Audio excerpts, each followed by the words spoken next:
Yes. Hello? Yes, how are you doing? Fine, thank you. I saw you in Los Angeles at the NBC event, but only from a distance because the room was too full of people. Mm-hmm. Right. How are you doing? Fine. Now, Good. Paul, I guess, has given you a general rundown on what we're going to talk about. Yes, he has. All right. Now, Why you... don't we just start right off? Okay. Well, now, you married under slightly different circumstances from, say, John Ritter or Donny Osmond because you married in college before you became so rich and famous. That's fine. I would say so. Yeah. How many years have you been married? We've been married 5.5 years. It'll be 6 years, December 16th. One of my children got married on December 17th. Close.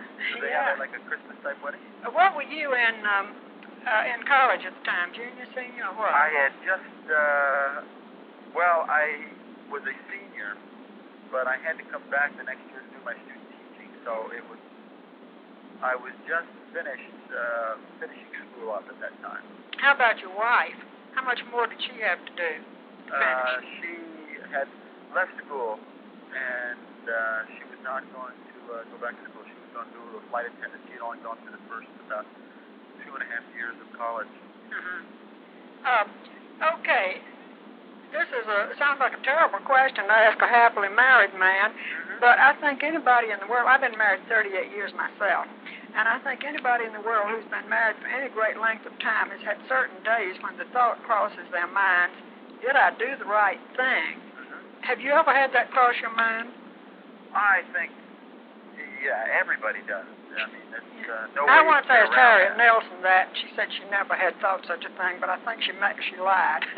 Yeah, I think you have good days and bad days in any relationship. Luckily, the good days outweigh the bad days. Yeah. We've had times where, Christy and I, we just get on each other's nerves, and something happens, and either I can't think of any specifics. Yeah. I'm trying to think of specifics that I can. Maybe an argument over something. Yeah. Probably usually some dumb little thing.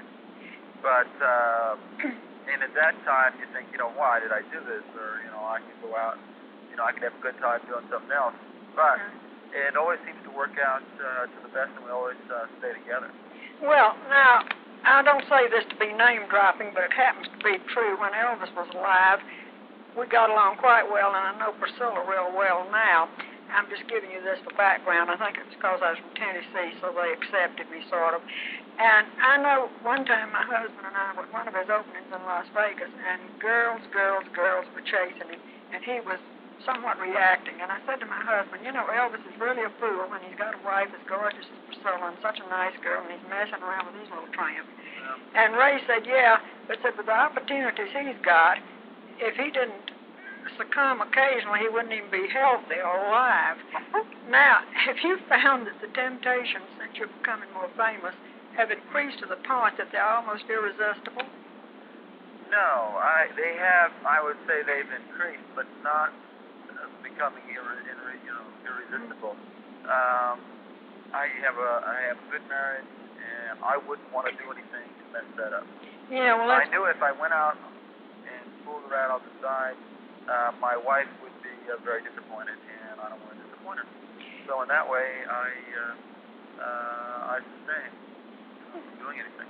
Yeah. Well, now, does she find it hard to accept all the attention you get? I don't mean that she thinks you're unfaithful, but just the fact that girls chase you, does that get on her nerves? I'm assuming they chase you. Yes, I think it does. It would. I think on any female or any male, I think if the guys are running around chasing Christy all the time. Yeah. Of course, I would get a little bit upset and concerned, but we have discussed it, Christy and I, very in depth, and we both are very open, and we both understand where both of our heads are at, and we just accept it and go on with our lives and live our lives for ourselves.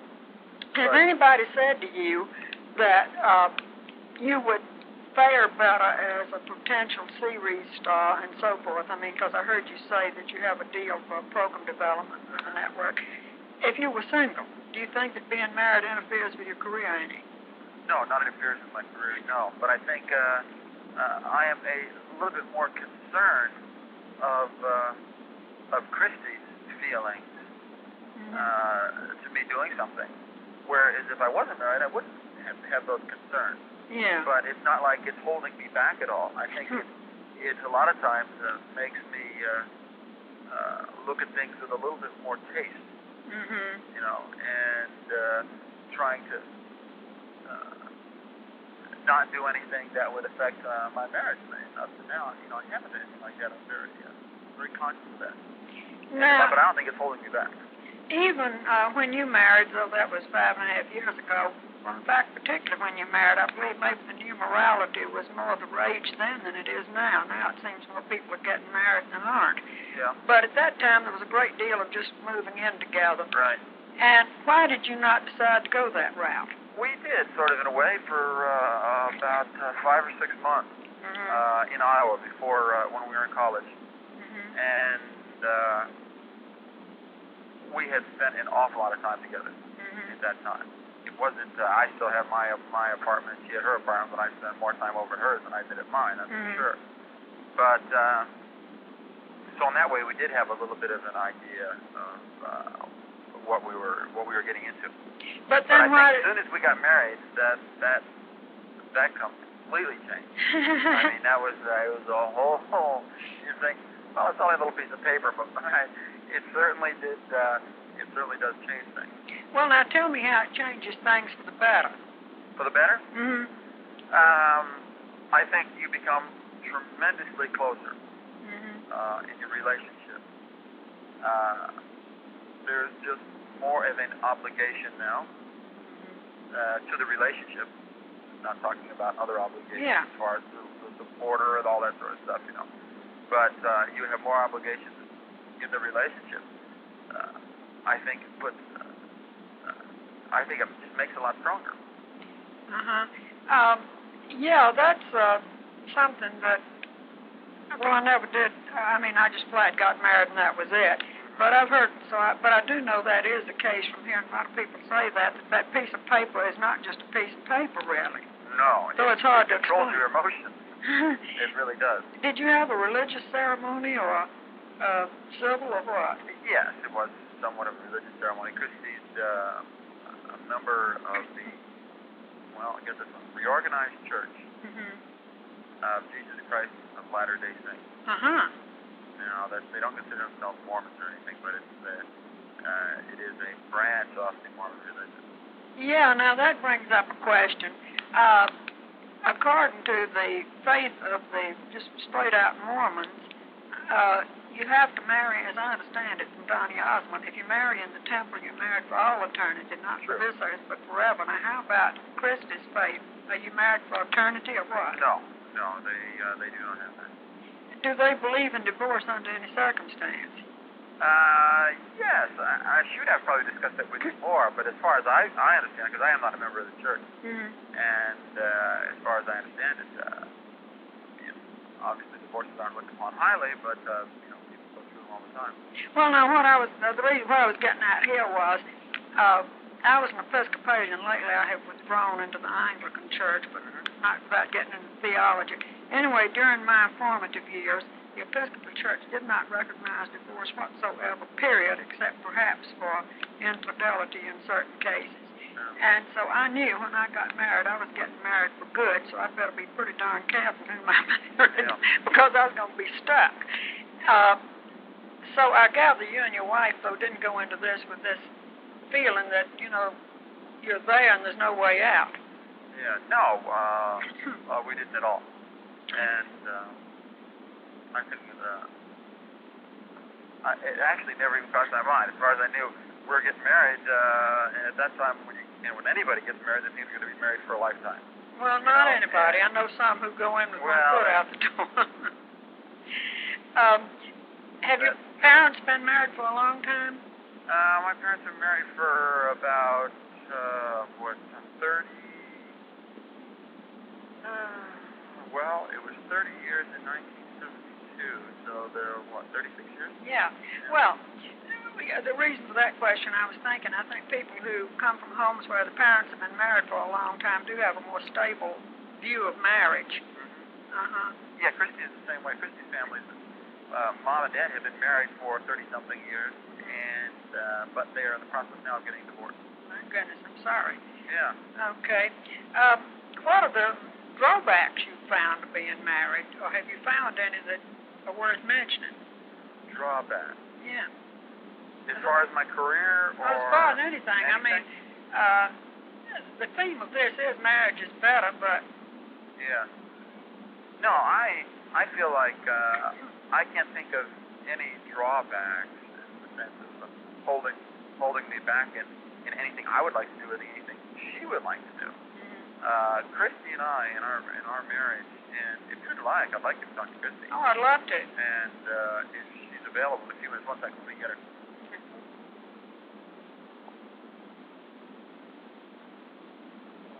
Okay, she'll talk to you when we're done, so you can take it for her.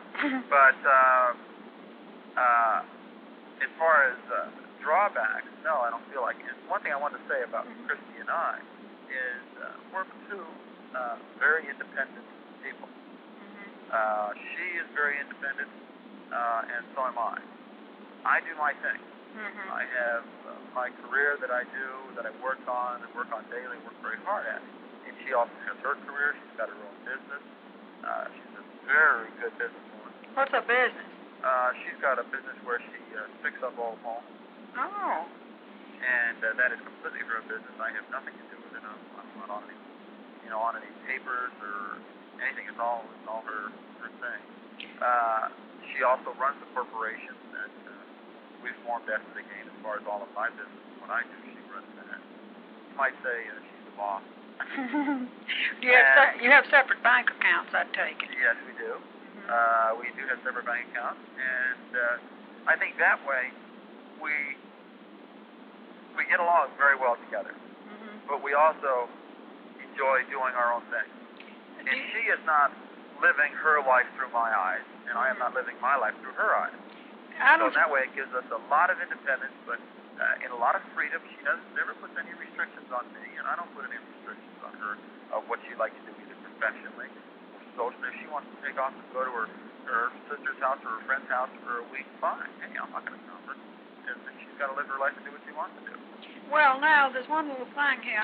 To what extent would you take that? If, for example, she put that to me the other day. And it was a tough one to answer. But anyway, we'll finish your question. No, I was going to say, if it came to the point where it was your career or hers that was jeopardized or would mean a very long separation, that somebody had to give or you'd be apart for 6 or 8 months, who'd give?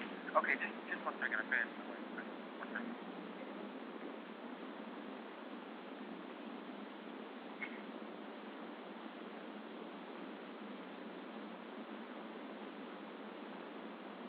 Okay. Yeah.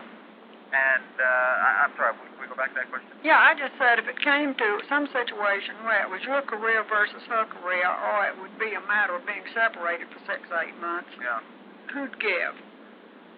I think there'd be a very long discussion about it, and it would be either side. I really couldn't tell. It would depend on the situation. And I really couldn't answer. What happened the other day? She said, "What if she wanted to go to Europe for 6 months and do something?" And it would be very hard on me. I wouldn't want her to leave for that long, And so in that way, it would be fairly difficult on me. No way I could get around it. Yeah. So what did you tell her? So I told her I really would not have to wait for the situation. Just sitting there discussing it theoretically, it was hard to, get a really gut feeling, because that's where it has to come from. It has to come from deep down inside. Yeah. And but it would be difficult. I wouldn't want to. I wouldn't want to be separated for that long. Because the longer you're separated, it makes it even harder. Yeah, that's true. And on your marriage. I think that's the reason a lot of the Hollywood marriages have run into trouble. Some fellow, well, it's usually the guy, it seems like, that goes to Yugoslavia or somewhere to make a picture for 6 or 8 months and winds up having to do with his leading lady. Yeah, that's or with very somebody. Difficult. Yeah. I think everybody in a situation like that, if you're away from, your marriage for months upon months upon months, you don't even see your wife, you doesn't even on the telephone to talk to her. It's very difficult even even to sort of remember that you're even married. You know, Yeah. and it wears away. And so that's why I don't like to get to those situations. Yeah. That's And so so, strange on the line. Yeah. Hmm. So, Can you still hear me? Oh.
Nancy? Yes, Ms. John. Hi, how are you? Your husband said I ask you this question, which I asked him, since he's going to possibly become a series star as well as what he's already doing on television and, you know, may become just a super sex symbol more than already. He'll sort of be a sitting duck for things like paternity suits. Oh, yes. Yeah, and I asked him if he suddenly were named in a paternity suit, what would you do? Would you say, well, I know you're not guilty, or would you say, well, I think you're probably guilty, but don't do it again, but it'll be okay this time? Oh, if that kind of thing hit?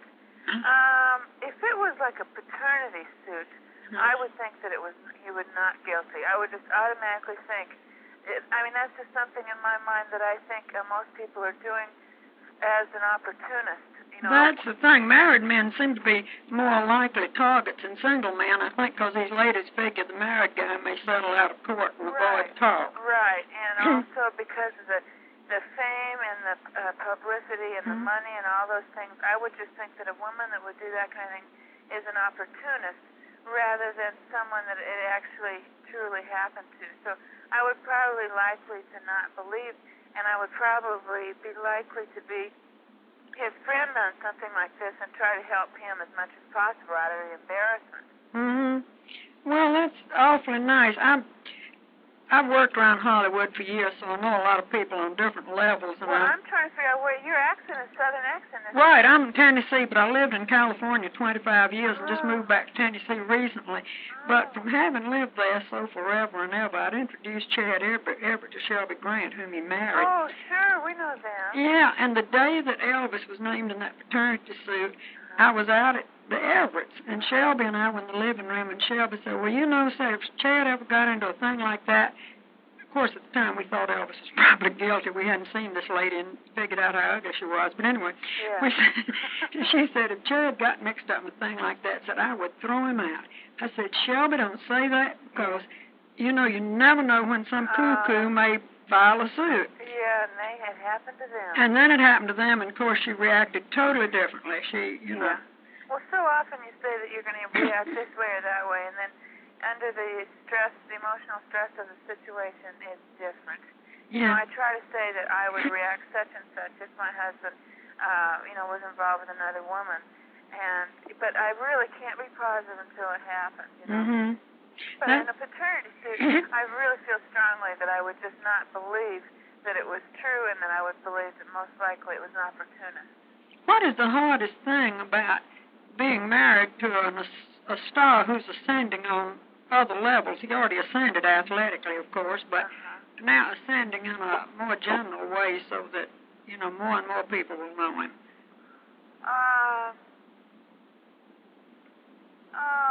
Being objective, I guess, trying to give objective advice.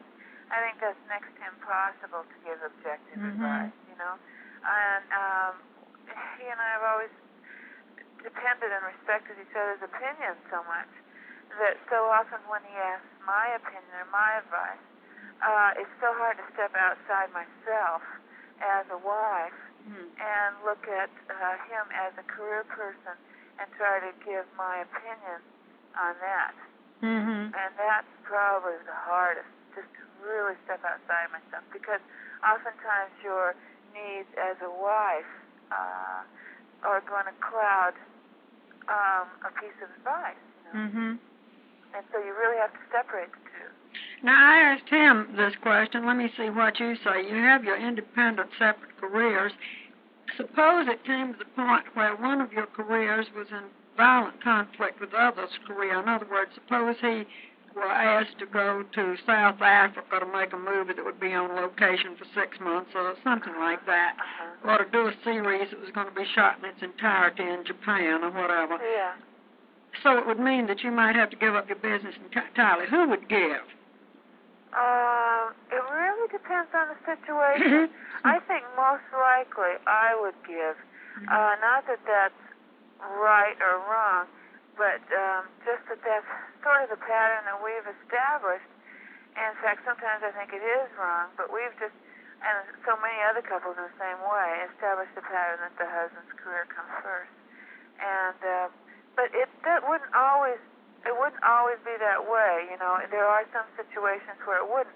Just like he was asked to do some sort of film part that would look like a good deal in Europe in September, and he just automatically said, "No, that's my wife's due to deliver, and I'm not going." So there are, you know, plenty of times that he just automatically decides to put down his career choices, but more often than not, it's me. I think mainly through conditioning. And it's not just conditioning for the man and his career in society. It's what we established when he was training, when he was in athletic training. He always, his needs always came first. It's pretty hard to break that pattern, although we're trying to balance it.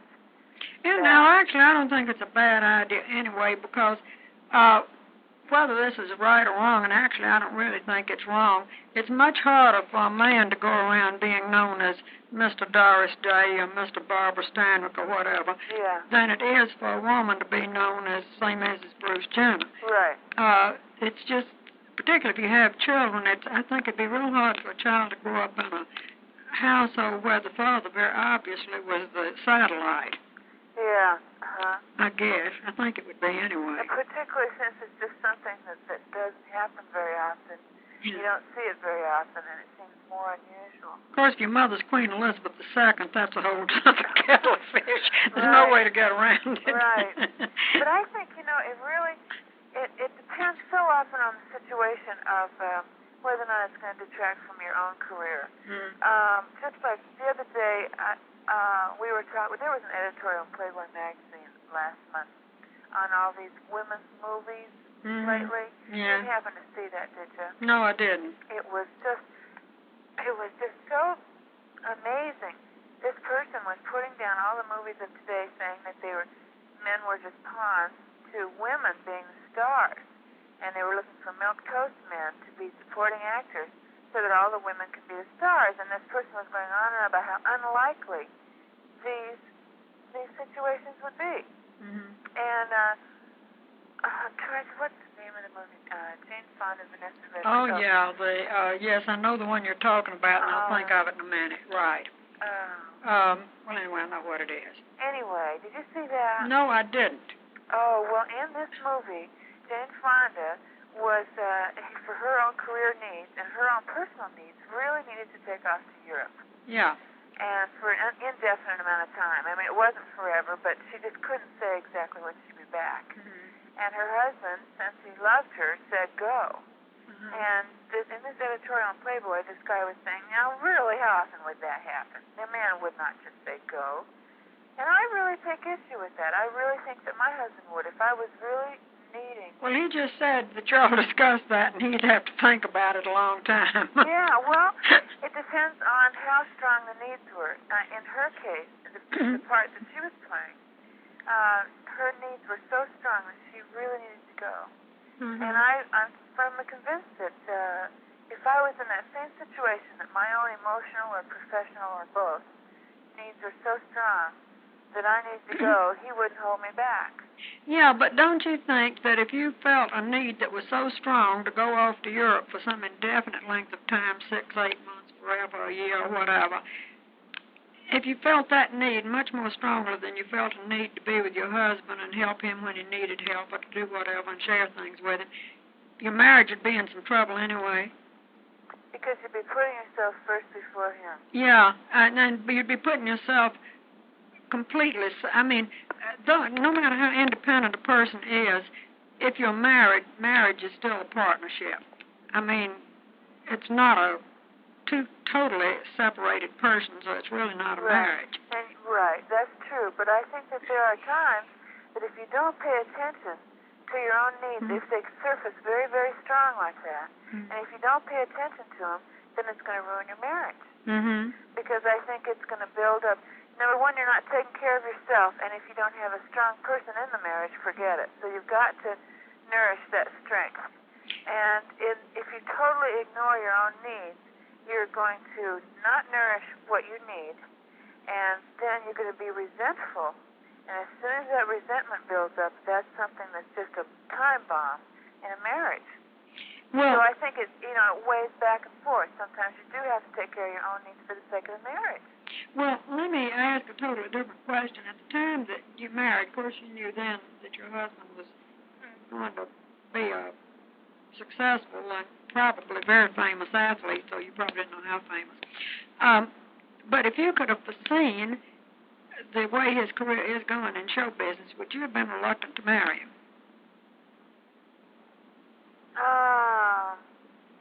I would, I definitely would have given it some worry. Yeah, I would have. I can't say reluctant to marry. I just would I would have given it an awful lot of extra thought. Because that really does, show business really does make things hard, I think. I think so. I think it really does. Just looking at the track record of most of the people in Hollywood. Yeah. They don't have a great success story in the marriage department. Well, that's because of these various things we've talked about, long separations. It's because of almost irresistible temptations. Right. It's because back to Elvis now, I knew him fairly well, and I was just telling Mr. Janet at one of his openings, all these little trampy girls, but very attractive little trampy girls, were in and out and around and about his suite. And I told my husband that Elvis is really stupid because he's got this gorgeous, lovely, sweet, dear, clever little wife, Priscilla, and he's jeopardizing it all with these tacky girls. And my husband said, well, look at it this way. With these opportunities he's got, if he didn't succumb occasionally, he just wouldn't even be alive. That only a dead man could resist all of this forever.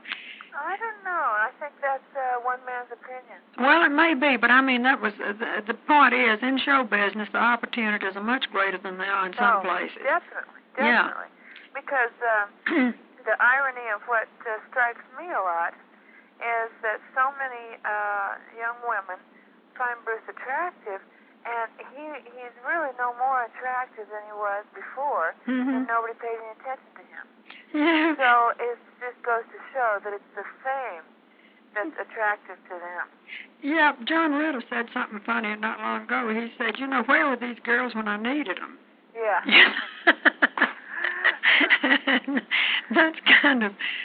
That's what he was saying in the same way, that That's when you're so nobody, true. they don't see you, but all of a sudden, here you are. I know. That's so true. Yes. Well, changing the subject one more time, then I'll let you go. Do you and Mr. Jana want several children? He's talking about a lot. I'm talking about 2. Well, we'll see what happens. Yeah. Well, thank you very much for your time, and I appreciate talking with you. If there's anything you missed, we'll have to get together and answer it for you. Just let Paul Block and Phyllis know over there, and we'll get back to you. Thank you. Okay, bye-bye.